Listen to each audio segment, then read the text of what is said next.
गोजोन हामलायनायजों लोगोसे नोंथांमोनखौ गोदान खौराङाव बरायबाय। अन्नानै नोंथांमोना बे रादाबखौ जोबजासे नायलां। लोगोसे भिडिअखौ लाइक, कमेन्ट, शेयार आरो चेनेलाव गोदानै फैदोंब्ला साबस्क्राइब खालामनो गुरै खावलायबाय। दानिया फैदो लोगोफोर रादाबखौ मिथिलांनि। गिबि खौराङाव दङ बर' हारियाव आन्डार 13 बयज टीमनि गुबुन सासे बेसेन गोसा गहेना ओंखारबाय। प्रीतम ब्रह्मआ जाय गावनि दावबायनायखौ रिलायन्स स्विमिं केम्प्स एकाडेमीनि गेजेरजों जागायजेनदों। ग्राउन्डनि गेजेराव बाखनायथाव गेम कन्ट्रलार प्रीतम ब्रह्मआ गुवाहाटी सिटी एफसी टीमजों गेलेनानै आन्डार 13 डिस्ट्रिक्ट लीग, ग्रेटार गुवाहाटी बीबी लीग बायदि गोबां ट्रफिफोर देरहासार जानो हाबाय।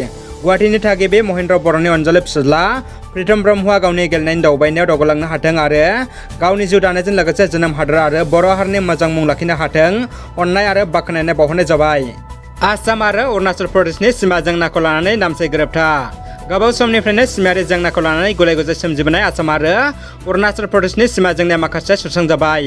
शुक्रबारखालि मोन्नैबो रायजोनि गिबि मन्थ्रि फारियै डक्टर हिमन्त बिश्व शर्मा आरो प्रेमा खांडूनि नुजाथिनायाव अरुणाचल प्रदेशनि नामसायाव मोनसे खेबनै खोलोबनि गोरोबथा खालामनाय जादों। मख'नो गोनांदि आथिखालाव आसाम आरो अरुणाचल प्रदेशनि सिमाया गासै 804.1 किल'मिटार गोलाव दं आरो बेवहाय गासै मोन 123 गामिखौ लानानै मोन्नैबो रायजोनि गेजेराव गुलाय-गुजाय सोमजिबाय थादोंमोन। शुक्रबारखालिनि बे गोरोबथायाव गासै 37 गामिनि जेंनाखौ सुस्रांजाबाय आरो बेनि गेजेराव मोन 22 गामिया अरुणाचल प्रदेशनि बाहागोआव दं होननानै फोरमायनाय जादों। मख'जाथावदि थांनाय 2022 मायथाइनि सेप्तेम्बर दानाव बे सिमायारि जेंनाखौ सुस्रांनो थाखाय गासै मोन 12 नायबिजिर कमिटि दानानै होनाय जादोंमोन। 2022 मायथाइनि मेट्रिक आरो एचएस आनजादाव सेथि थाखोआव उथ्रिसारनाय सा 45 फरायसाफोरखौ 15 खालाराव गरेस्वर दख'रा दुलाराय बर' फरायसाफोरा बरायदों। बरायनाय हाबाफारियाव गाहाय आलासि महरै बाहागो लायो BKWSCनि लेङाइ गाहाय मावफुं सोद्रोमा रमिअ पि नार्जारि बिथाङा। दानिया फैदो गुबुन मोनसे खौराङाव। ककलाबारनि एमसिएलएआ बारग' एनडिएफबि जर्ज बर' बिथांखौ गावनि आंगो गामि गुदुलिगाव गामियाव लोगो हमहैदों।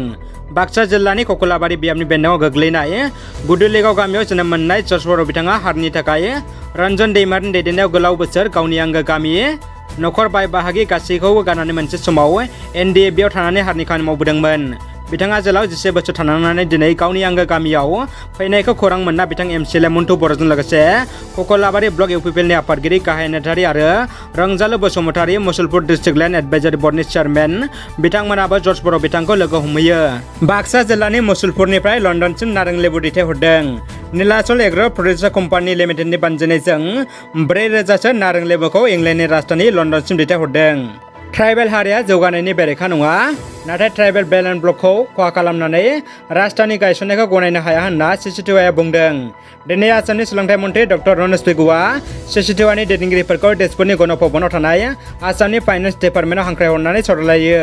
मख'जायोदि थांनाय माखासे समनि सिगाङाव आसामनि गिबि मन्थ्रि डक्टर हिमन्त बिश्व शर्माया आसामनि राजधानिखौ सानजा जागिरद, सोनाबहा पलासबारि आरो साहा तामुलपुरसिम लांनाय जासिगोन होननानै खौरां बिजोङाव बुंदोंमोन आरो बै बाथ्राखौ लानानैनो सिसिटिउआनिफ्राय सावरायनांगौनि थाखाय सरकारखौ नारसिनबाय थादोंमोन।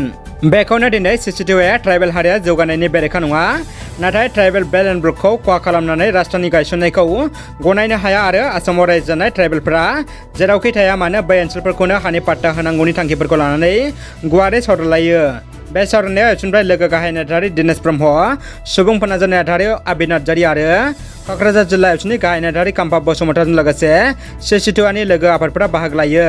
दानिया फैदो जोबथा खौराङाव। क'क्राझाराव हा दालालनि दादागिरि। सोरखारि हाखौ आयेन बेरेखायै सेना लानो पुलिसजों थरख' बिथरख'। बिटिआरनि गाहाय सदर सहर क'क्राझार नोगोराव थानाय फाथारखरनि दाग नम्बर 666, 5 बिघा 2 खाथा 15 लेसा दै फुंखा बिफाननि हायाव बिफाना बाउन्डारि वाल लुफुंनो लानायखौ फालांगिरि सन्दलपालनि फंबाय सन्जय पालआ गोख्रों बादा खालामना पुलिस आरो दै फुंखा बिफाननि मावफारियाफोरनि थरख' बिथरख' थासारि सोमजियो। जाथायथिलियाव खामानि मावग्रा लेबारफोरखौ हा दालालि सन्दलपालनि फंबाय सन्जय पालआ बादा होफैनायाव थासारिया दुंहाव थासारि सोमजियो।